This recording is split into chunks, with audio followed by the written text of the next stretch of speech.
This is a short talk that I gave at the Queensway Carlton Hospital after having suffered a severe Wallenberg stroke.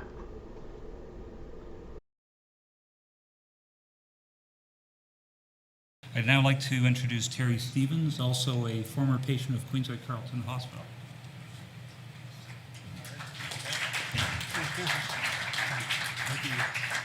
Thank you.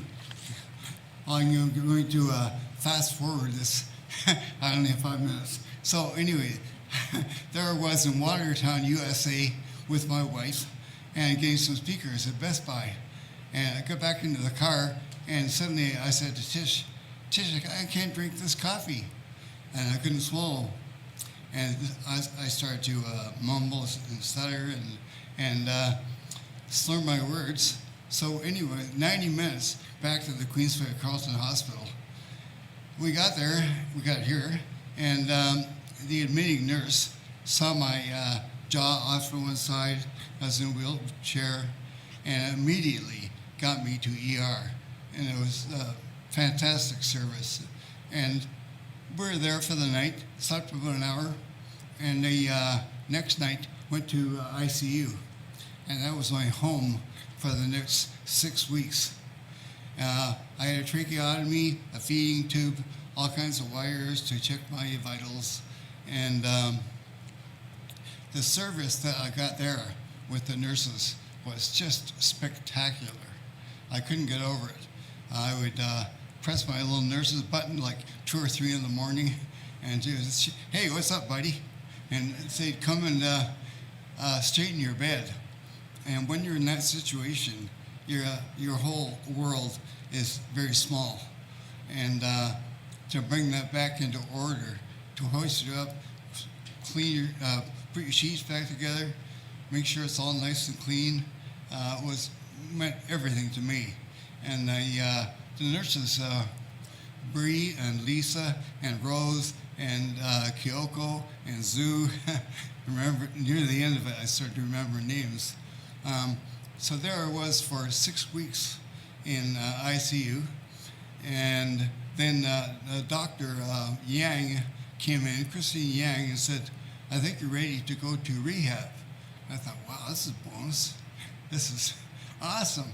So I went to rehab, and there was a young fellow there in physio, and he would be, you can do it, you can do it, you can do it. And so that really helped get from the walker stage to a cane and then eventually walking. The original prognosis was that I may not be able to breathe on my own, eat on my own, or even speak or walk, possibly. So that was all delivered to my wife and her family. So I had to pass each test one by one.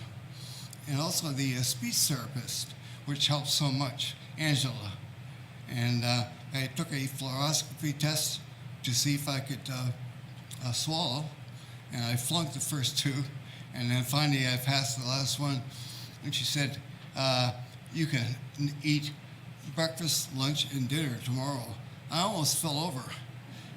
And so I wrote a poem called The First Supper. Also, the sense of humor seemed to get me through it, and nurses got that. It'd be like, Mr. Stevens, can you wiggle your toes? And I go, can you move your hands? Even more aggressively, I even threw a little box of Kleenex at her, just to kind of show her that there's a spirit inside this whole contraption. And when I went for my first walk, 20 steps out and 20 steps out with a walker, and the nurses are applauding, fantastic, I'm just grateful to get back to my bed. Meanwhile, my pants started falling down because I had lost 20 pounds. So, I walk a few steps, you hike up my pants, and a few more steps, hike them up. So I ended up writing another poem called Funny Bone. And the last 2 lines are, now which bone is funny and which bone is not? my pants falling down before they were caught. So anyway, after that, I was let out of here, so to speak. I went home and wrote a book called Hope, Recovery, and a New Life. And one of your people here, Renee Chauvin, did a brilliant foreword to the book, as well as my doctor, Yang.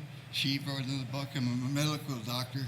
So anyway, it went from the bed to the bike is the back cover. So yeah, 30 seconds. Okay. I come back here every year just to pay respect and gratitude for all the nurses and the Dr.